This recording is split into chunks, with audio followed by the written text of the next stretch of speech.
Hi everyone. Today I want to talk about the topic of SSI benefits. This topic is very important. Many people have had their SSI money cut by Social Security just because they didn't understand this simple rule related to SSI.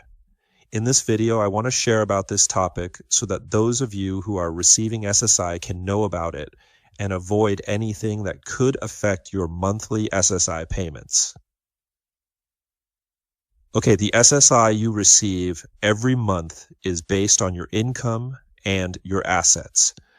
When you qualify for this program, it means your income is either very low or you don't have any. As for assets, Social Security sets a limit, $2,000 for one person and $3,000 for a married couple. If you're married, that limit stays at $3,000, whether one or both of you are getting SSI. When it comes to assets, they don't count one car and one house, as long as it's the house you live in and the car you own and actually use.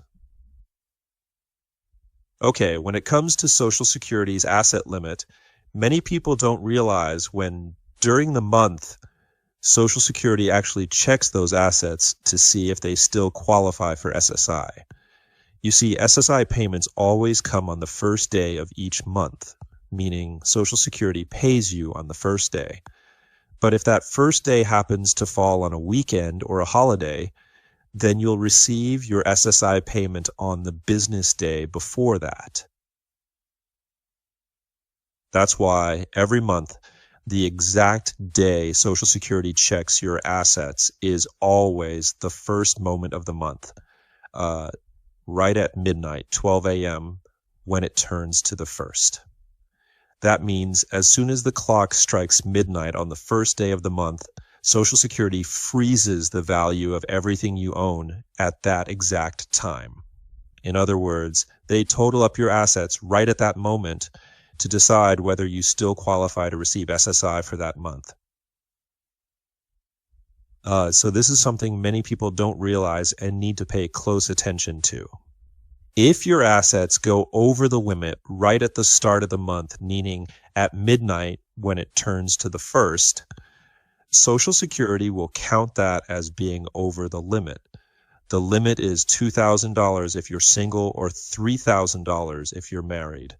At that exact moment, if your total assets are above that limit, you won't qualify to receive SSI for that month. Even if Social Security already sent your payment, and later they review your case and find that your assets were over the limit at that time, they'll ask you to pay that money back.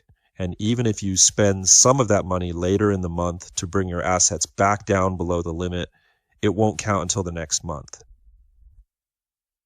So this is something everyone who's receiving SSI benefits really needs to pay attention to. If your money goes over the limit, even if you take some out on the first or a few days later, it still doesn't count because Social Security checks your balance right at midnight when it turns to the first of the month.